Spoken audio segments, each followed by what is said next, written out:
ወቅቱ መጣው የሚለውን አዲስ ዓመት ለመቀበል 2 ቀናቶች ቀርተውታል። በተለምዶ ጠመንጃ ያዥ በሚባለው አካባቢ በሚገኘው የአቶ መዝገቡ እንጨት ቤት ሰራተኞች በዚህ ድባብ ውስጥ ሆነው የዕለት ተዕለት ተግባራቸውን እንደ ሁልጊዜው ያከናውናሉ። ሰከንዶች ደቂቃም ሰዓታትን እየወለዱ የሥራ ጊዜው ተገባደደ። ሁሉም የመስሪያ ቤቱ ሰራተኞች መጪውን ዘመን መልካም ዕድል ይዞ እንዲመጣ በዓሉ በሰላም እንዲያልፍ አንዱ ለአንዱ እየተመኙ መስሪያ ቤቱን ተራ በተራ ለቀው ወጡ። ግን አንድ ሰው በዛ ቀርቶ ነበር። ምሽቱንም ከዛ አልተለየም። የበዓሉ ዕለትም እንዲሁ በቦታው ላይ ነበር። መስከረም 2 ቀን ነው። አንድ የድርጅቱ ሰራተኛ ወደ እንጨት ቤቱ ይመጣል። ግን ድንገት የተመለከተው ነገር ወደ ውስጥ ዘልቆ እንዳይገባ አደረገው። ስልክ በማውጣት ወደ ድርጅቱ ባለቤት አቶ መዝገቡ ይደውላል። ከጠዋቱ 2 ሰዓት ላይ የተቀበሉት ስልክ ጥሪም አቶ መዝገቡን ክፉኛ አስደንግጧቸዋል። የጠዋቱ መርዶ ነጋሪም የአቶ መዝገቡ የቅርብ ዘመድ የሆነውና በእንጨት ቤት ውስጥ ተቀጥሮ የሚሰራው አቶ ያረጋል ነበር። አቶ ያረጋል በደነገጠ ድምፅ እንጨት ቤቱ መዘረፉንና ጥበቃው ሰራተኛ እዛ እንደሌለ ለአቶ መዝገቡ ያረዳዋል። በሰማው ነገር ክፉኛ የደነገጠው አቶ መዝገቡ ማንም ሰው ወደ እንጨት ቤቱ እንዳይገባና ሁኔታውንም በአካባቢው ለሚገኝ ፖሊስ ጣቢያ ሊያሳውቅ ይነግረዋል። አቶ መዝገቡ ልብሱን እንደ ነገሩ ለብሶ በፍጥነት ወደ መስሪያ ቤቱ ያመራል። የጥበቃ ሰራተኛው የገዛኸኝ ታማኝ ሰራተኛ ነው። እንደ ቅርብ ቤተሰቡ ያህል ያምነዋል። እንዴት ታዲያ ይህ ነገር በሱ ሊፈጸም ቻለ? ገዛኸኝ ይህን አይነት ድርጊት መፈጸሙ ክፉኛ አሳዝኖታል። ንብረታቸውን ዘርፎ ተሰውሮም ቢሆን እንኳ ብዙ የሚሰረቅ ንብረት ነበር። በሌላ በኩል ደግሞ የተፈጸመውን ድርጊት እሱ ያደርጋል ብሎ ለመቀበል ፈጽሞ አልደፈሩ። በተለምዶ ጠመንጃ ያዥ አካባቢ በሚገኝ እንጨት ቤት የስርቆት ወንጀል መፈጸሙን አቶ ያረጋል ያሳውቃቸዋል። የጣቢያው ፖሊስም ወንጀሉ ወደ ተፈጸመበት ቦታ ላይ ይደርሳል። በቦታው ላይ የተገኙት 2 ፖሊስ አባላት ያለውን ሁኔታ ለማጣራት ወደ የእንጨት መጋዘን ውስጥ የድርጅቱን ባለቤት አስከትለው ይዘልቃሉ። በድርጅቱ ውስጥ ተዟዙረው መቃኘት ይጀምራሉ። በዚህ መሃል አይናቸው አንድ ነገር ላይ ያርፋል። በወለሉና በማሽኖቹ ላይ የተረጨ የደም ነጠብጣብ። ጨርሰውኑ ያልጠበቁት ሁኔታ ነበር። ይህ የምን ደም ሊሆን ይችላል? ደሙ የሰው ይሁን የእንስሳ በዚህ ሰዓት ማወቅ አይቻልም። ምናልባት በዓል በመሆኑ የእንስሳ ደም ሊሆን ይችላል፣ አሊያም ላይሆን ይችላል። ምናልባትም በዚህ የተፈጸመው ድርጊት ጉዳዩ ከተራ የስርቆት ወንጀል የዘለለም ሊሆን ይችላል። ጉዳዩን ለማጣራት ወደ ውስጥ በገቡት ፖሊሶች አእምሮ ውስጥ አንድ ሐሳብ ይመላለሳል። የደሙ ነጠብጣብ በሚያመለክታቸው አቅጣጫ በጥንቃቄ መጓዝ ቀጥለዋል። የደም ነጠብጣቡ በሚመራቸው አቅጣጫ ተጉዘዋል። ከእንጨት ቤቱ ትንሽ ራቅ ብሎ ከሚገኘው የውሃ መውረጃ ቱቦ አጠገብ ደርሰዋል። የደም ምልክቱ አሁንም እንደቀጠለ ነው። ከዚህ ብዙም ርቀው መሄድ አይችሉም። ምክንያቱም የደሙ የመጨረሻው ጠብታ በቱቦ አፋፍ ላይ አብቅቷል።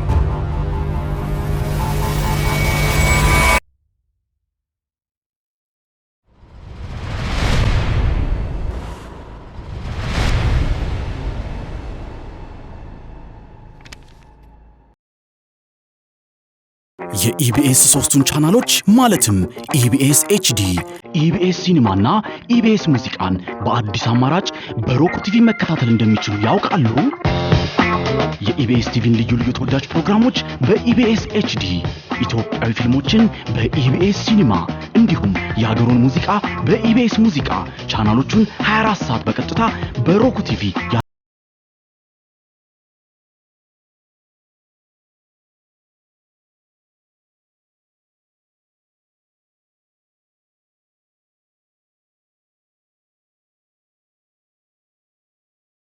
ኢንተርኔት ገዝተው የኢቢኤስ ቻናሎችን መመልከት ይችላሉ። ለበለጠ መረጃ ድረገጻችንን ይጎብኙ።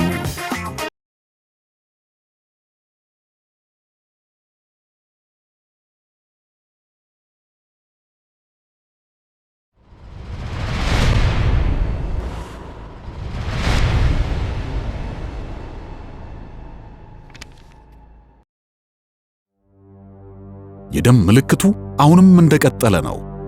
ከዚህ ብዙም ርቀው መሄድ አይችሉም። ምክንያቱም የደሙ የመጨረሻው ጠብታ በቱቦ አፋፍ ላይ አብቅቷል። ወደ ውሃ መውረጃ ቱቦ ውስጥ ይመለከታሉ። በማዳበሪያ የተጠቀለለና በወፍራም ገመድ የተቋጠረ ባዕድ ነገር ይመለከታሉ። ፖሊሶች የተመለከቱት ባዕድ ነገር ከተመለከቱት የደም ነጠብጣብ ጋር ተያያዥነት ይኑረው አሊያም ለተፈጸመው ዝርፊያ ፍንጭ የሚሰጥ ማስረጃ ሊሆን እንደሚችል አይታወቅም። ግን ተስፋ አድርገዋል። በጉድጓዱ ውስጥ የተጣለውን ባዕድ ነገር ጎትተው ያወጡታል። እንዳይፈታ ተደርጎ የታሰረውንና ምንነቱ ያልተለየውን ባዕድ ነገር በጥንቃቄ መፍታት ይጀምራሉ። ባዕድ ነገር ሊሆን ይችላል የተባለው ጥቅልል ዕቃ በእርግጥም ባዕድ ነገር አልነበረም። ግን ዕቃ ይዞ ተሰውሯል ተብሎ የተጠረጠረው የድርጅቱ የጥበቃ ሠራተኛ ገዛኸኝ አስክሬን ነበር። ይህ ለሚያውቁትና በዚያ ለነበሩት ሰዎች ሁሉ አሳዛኝና አስደንጋጩ ዜና ነበር። ይህ የግድያ ጉዳይ ከነሱ በላይ በመሆኑ በቦታው ላይ የነበሩት የቂርቆስ ክፍለ ከተማ ፖሊሶች ጉዳዩን ለአዲስ አበባ ፖሊስ ኮሚሽን ሪፖርት ያደርጋሉ። መስከረም 2 ቀን 2004 ዓ.ም ነው። ከጠዋቱ 2 ሰዓት ላይ ከቂርቆስ ክፍለ ከተማ አንድ የወንጀል ድርጊት እንደተፈጸመ ጥሪ ነው ወደ ክፍላችን የመጣው። ለዛ ጥሪ የወንጀል አፈጻጸሙን ገልጸው አንድ የምርመራ ቡድን ወደ ቦታው ሄደው መልእክቱ የደረሰው የምርመራ ክፍሉ በአፋጣኝ ወደ ወንጀል ስፍራው ላይ ይንቀሳቀሳል።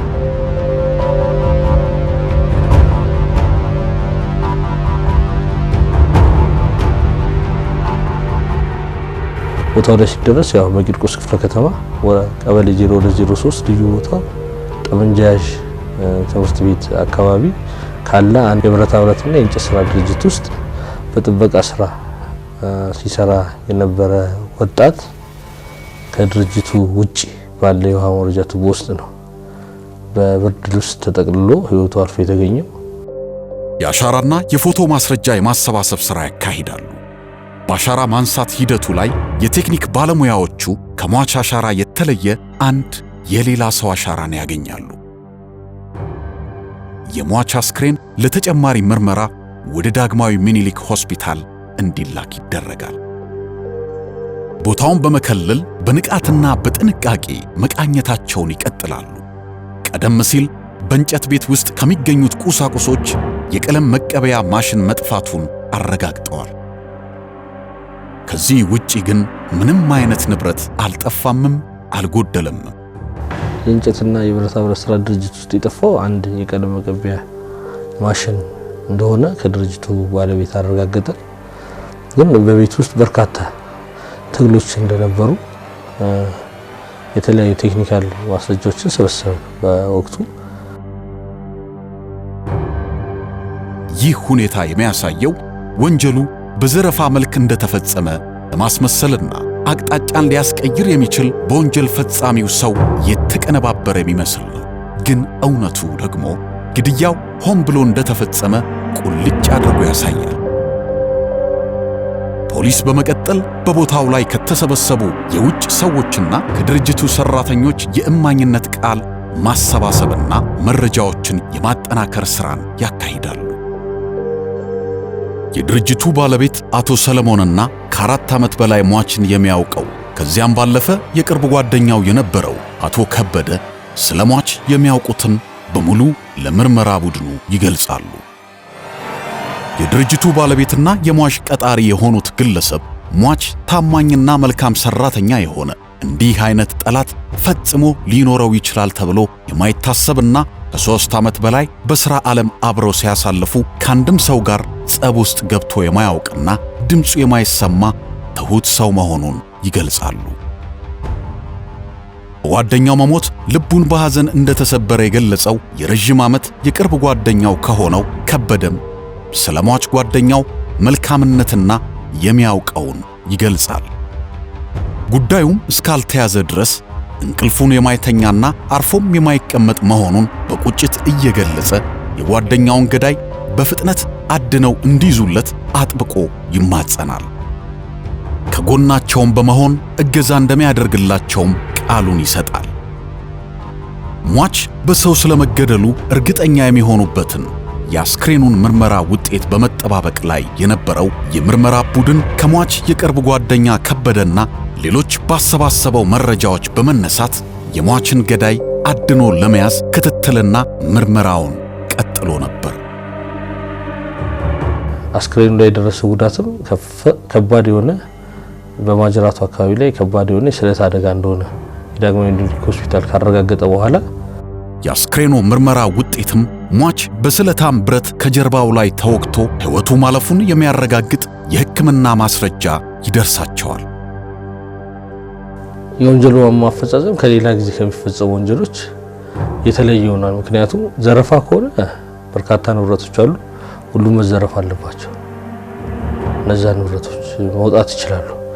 የቀለም መቀቢያ ብቻ ሳይሆን ሌላ የተለያዩ ማሽኖችን ማውጣት የሚችሉበት ሁኔታ ነበር። እሱ አልወጣም። ሁለተኛ ደግሞ የሟችን አስክሬን እንዳይታይ መደበቅ ለምን አስፈለገ በሚል የምርመራ ቡድኑ የተለያዩ የምርመራ ሐሳቦችን መለዋወጥ ተጀመረ። አሁን በመርማሪዎች አእምሮ ውስጥ የሚመላለሰው ሐሳብ ወንጀሉ የተፈጸመው ድርጅቱን ለመዝረፍ ከሆነ እንዴት ያ ሁሉ ዕቃ እያለ አንድ የቀለም መቀቢያ ሊዘርፉ ይችላሉ? አሊያም የሟችን አስክሬንስ ለምን መደበቅ አስፈለገ የሚለው ነው። በተጨማሪም በወንጀል ስፍራውና ወደ ውሃ መውረጃ ቱቦ መንገድ ላይ የነበረው የደም ነጠብጣብ በተወሰደው የደም ናሙና ደሙ የሟች ስለመሆኑ በፎረንሲክ ምርመራ ሊረጋገጥ ተችሏል። በቦታው ላይ የሌላ ሰው አሻራ መገኘቱ ከኋላ በብረት ተወግቶ መመታቱና አጠቃላይ የነበረው የወንጀል አፈጻጸም ሂደት ሲታይ ወንጀል ፈጻሚው ማስረጃዎችን ለማሸሽ ያደረገው ሙከራ ሁሉ ዘረፋን ታርጌት ያላደረገና ሟች ሆነ ተብሎ በቂም በቀል ወንጀሉ እንደተፈጸመበት አቅጣጫው ያመላክታል። በዚህም የምርመራ ቡድኑ ትኩረቱን ወደ አንድ አቅጣጫ ላይ እንዲያደርግ አድርሶታል። አሁን የመርማሪ ቡድን አባላቱ ያስቀመጡት መላምት እውነት ይሁን አይሁን የሚያረጋግጡበት መንገድ እያፈላለጉ ነው።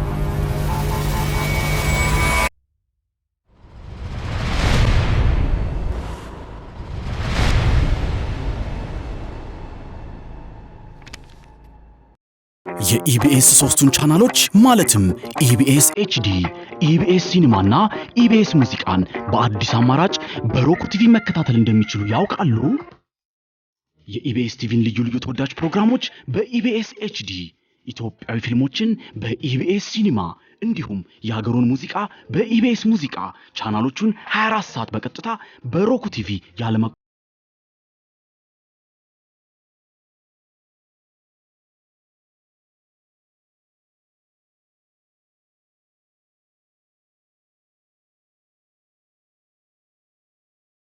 ወይንም በኢንተርኔት ገዝተው የኢቢኤስ ቻናሎችን መመልከት ይችላሉ።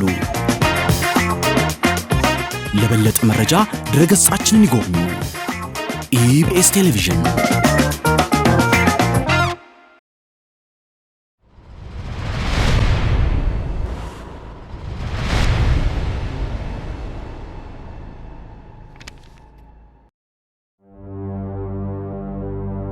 በዚህ ፍለጋ ውስጥ የተለያዩ ጥያቄዎችን ወደ አእምሯቸው ማመላለስ ጀምረዋል። መልሱን ለማግኘት ደግሞ ግን ማን ሊያደርግ ይችላል? በምንስ ምክንያት የሚሉት ሁለት አንኳር ጥያቄዎችን መመለስ ያስፈልጋል። ለሟች የቅርብ የሆነው ሰው ማን ነው? ቤተሰቡስ የትና እንዴት ይገኛል? ሟች የትና ከማን ጋር ይውላል? የሚለውን ጥያቄ በመያዝ ማፈላለጉን ቀጥሏል። ከክትል ክፍሉ ጋር በመሆን በየዕለቱ ወንጀሉ የተፈጸመበት አካባቢ ላይ ማስረጃ የማሰባሰብ ስራ ነው ስንሰራ የነበረው። ይሄ ማስረጃ የማሰባሰብ ስራችን ላይ ብዙ የሆነ የተለየ ነገር ማግኘት ቸገረን። ምክንያቱም ማስረጃ የሚሰጡን እዛ አካባቢ ላይ የቅርብ ጓደኛው አለ። ይሄ የቅርብ ጓደኛው ደግሞ ስለሱ አኗኗር የተለያዩ ጓደኞች የተለያዩ ነገር ይነግረናል እና ምርመራው 1 ወር አስቆጠረ ያ ምርመራ። ስለዚህ ጉዳይ በጣም የሚከታተለው የቅርብ ጓደኛው የነበረው ነበረ። የተለያዩ መረጃዎችን ይሰጠን ነበር። ከክትሎች ጋር ተቀናጅቶ አብሮ ይሰራል። በዚህ በኩል የጓደኛው ደም ደመከልብ ሆኖ እንዳይቀር መረጃ በመጠቆም የምርመራ ሂደቱ ያለበትን ሁኔታ ቀን ተቀን ቢሮ ድረስ በመሄድ በመከታተል የፖሊስን ሥራ ለማቅለል ላይታች የሚለው ከበደ ጥቃቅን የሚባሉ መረጃዎች ሳይቀሩ በመጠቆምና ከምርመራ ቡድኑ ጋር አብሮ በመሆን ከፍተኛ እገዛ በማድረግ ላይ ይገኛል።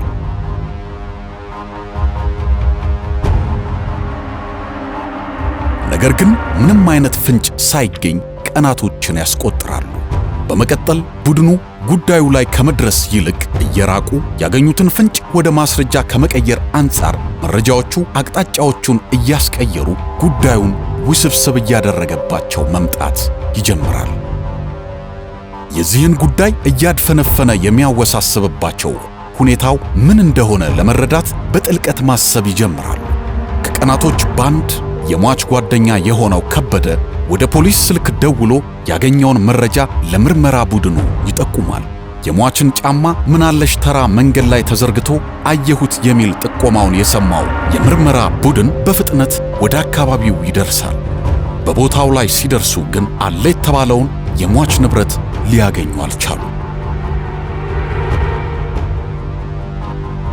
ግን ነገሩን ሁሉ በሚስጥር ይዞ ተጨማሪ የማስረጃ ማሰባሰብ ሂደቱ እንዲቀጥል ቢደረግም ካንድ የመረጃ ጥቆማ ወደ ሌላ አልፈውት ወደ መጡት መረጃ ሲወስድና ሲመልሳቸው አንዱንም ሳይጨብጡት ይቆያሉ። የምርመራ ቡድኑ አንድ አልገባ ያላቸውና የምርመራ አቅጣጫውን በየጊዜው እያቀያየረባቸው መረጃዎችን ዋጋ ቢስ የሚያደርግባቸው ነገር ምን እንደሆነ አልገባ ብሏቸዋል። በአንድ ነገር ላይም ስጋትና ጥርጣሬ አድሮባቸዋል። ይህ ሰው ያለ ረፍት ከጎናቸው ነበረ። በስልክም ሆነ በአካል ጠቋሚም ይሁን አይሁን ምንጊዜም አዳዲስ ሐሳቦችን መሰንዘርና ሰዎችን አገኘው በማለት ሲያግዝና ከቦታ ቦታ ሲያሯሩጣቸው ቆይቷል። የጓደኛው መሞት አሁንም ድረስ እያንገበገበው ይገኛል። ከቤተሰቡ በላይ እንዲህ አላስቀምጥና አላስቆም ያለው ቁጭት በጤናው እንዳልሆነ በውስጣቸው ጥያቄን ፈጥሮባቸዋል። ነገር ግን ያልተረዱት ነገር ቢኖር የዚህን እምቅ ስሜት መንስኤ ሆነውን የተደበቀው ምክንያት ብቻ ነው። ግን ይህ ሁሉ እረፍት ማጣት ምንድን ነው? ጓደኝነት ወይንስ ጥፋተኝነት ነው? በመቀጠል መረጃ በማቀበል ከፍተኛውን አስተዋጽኦ ያደርግ የነበረው ሟች ጓደኛ ከበደ እንደተለመደው ማልዶ ከፖሊስ ኮሚሽን ምርመራ ክፍል ይደርሳል። አቶ ከበደ ለመርማሪዎች አንድ ይዞ የመጣው ጥቆማ እንዳለ አስረድቶ ነገሩን አንድ በአንድ መናገር ይጀምራል። ከዚህ በፊት ሟች በአንድ ወንጀል ተጠርጥሮ ታስሮ እንደነበርና አብረውት በነበሩበት ሰዎች ላይ መስክሮ እሱ በነፃ እንደተፈታና ከዚያ በኋላ አባሪዎች በተደጋጋሚ ያስፈራሩት እንደነበር በድንገት ማስታወሱን ይናገራል። እስከዛሬ ይህንን መረጃ እንዴት ሳይነግራቸው እንደቆየ በጥርጣሬ ይጠይቁታል። መረጃ ሰጪውም ከዚህ በፊት ይህን ቃል ያልሰጠበት ምክንያት ረስቶት እንደሆነ ገልጾ ከአካባቢው ላይ በፍጥነት ይሰወራል። የቅርብ ጓደኛው አንድ መረጃ ሰጠን። ከዚህ በፊት ታስሮ እንደነበረና የሟች ሰው ላይ ወንጀል ፈጽሞ ታስሮ አብሯቸው የፈጸሟቸው ልጆች ላይ ምስክርነት ሰጥቶ እንደወጣ ያየውን ነገር እና እነዛ ልጆች ከማረሚያ ቤት የሚያስፈራሩት መሆኑን ገለጸልን። የምርመራ ቡድኑ ቀድሞውኑ በጥርጣሬ አይናቸው ውስጥ ያስገቡትን የሟችን ጓደኛ ክትትል እንዲደረግበት ይደረጋል። ይህ አዲስ መረጃ የምርመራ ቡድኑን ጥርጣሬያቸውን ይበልጡኑ ከፍ ያደርገዋል። ሆኖም ግን አዲሱን መረጃ በመያዝ ወደ ተገለጸው ፖሊስ ጣቢያ ያመራሉ። በማረሚያ ቤት አካባቢ ላይ ማስረጃ የማሰባሰብ ስራ ተሰራ። ወንጀሉ ተፈጸመ የተባለው ቄራ አካባቢ ነበር። ቄራ አካባቢ ማስረጃ ሰበሰብን። እዛ አካባቢ ላይ ምንም አዲስ ነገር አጣ። ያኔ ነበረ አሁን ወንጀል ፈጽሞ ታስሮ ከነበረ የታሰረ የሚለው ላይ ብዙ ልፋት ውስጥ ገባል። መጨረሻ ላይ ግን ይሄ መረጃ በተወሰነ መልኩ አዲስ አበባ የተፈጸመ አይደለም እንጂ በኦሮሚያ ክልል ኦሮሚያ ፖሊስ ያጣራው ነገር እንዳለ ሌላ መረጃ አገኘ። ውጤቱም እጅግ አስደንጋጭና አስገራሚ ነበር። ጠቋሚውና መረጃ አቀባዩ የሟች የቅርብ ጓደኛና ለሟች አዛኝና ተቆርቋሪ አፋሽ አጎንባሽ የነበረው ጓደኛ ነገር ግን የረጅም ጊዜ ቂመኛና ደበኛው አቶ ከበደ ሆኖ ይገኛል። በመቀጠል የፍርድ ቤት የመያዣ ወረቀት በመያዝ ተጠርጣሪው ባለበት እንዲያዝ ተደርጎ ክትትሉ እንዲጠብቅ ይደረጋል። ነገር ግን የቀድሞ ተባባሪያቸው ተጠርጣሪው ከበደ እንደ ወትሮው ለነሱ ቅርብ አልነበረም። የስልክ ጥሪው ድምፅ ከጠፋ ሰዓታቶችን አስቆጥሯል። ይገኝበታል የተባለው ቦታ ሁሉ ማግኘት አልቻሉም። ይህ ተጠርጣሪ የፖሊሱ አይኖች በሱ ላይ መሆናቸውን በምን ሊያውቅ ቻለ ነበር ጥያቄያቸው። የጓደኛውን መሞት ካረጋገጠበት ሰዓት ጀምሮ ውስጡ ምንም ሰላም የማይሰማው ከበደ ከወትሮ በባሰ ሁኔታ ውስጡ ተረብሿል። ምን ማድረግ እንዳለበት በውስጡ ማብሰልሰሉን ተያይዞታል። ባላሰበውና ባልጠረጠረው መንገድ የክትትል አባላቱ እንደደረሱበት የተረዳው ከበደ የክትትል ክፍሉ ሳይደርስበት ሮጦ ለማምለጥ ማንም ከማይደርስበት ሩቅ ስፍራ ለመሸሸግ ሙከራ ያደርጋል። ቀድሞውኑ በሱ ላይ ጥርጣሬ ያደረባቸው የክትትል ቡድኑ እሱን አድኖ ለመያዝ ያን ያህል አልተቸገሩም ነበር። እናም ድምፁን አጥፍቶ ከተደበቀበት ስፍራ ላይ ያመራሉ። ወደሱ እየተቃረቡ መሆኑን የደረሰበት ተጠርጣሪው ከበደ እግር አውጪኝ በማለት ለማምለጥ ይሞክራል። ግን ብዙም ሳይርቅ ከፖሊስ ቡድኑ እጅ ላይ ይወድቃል።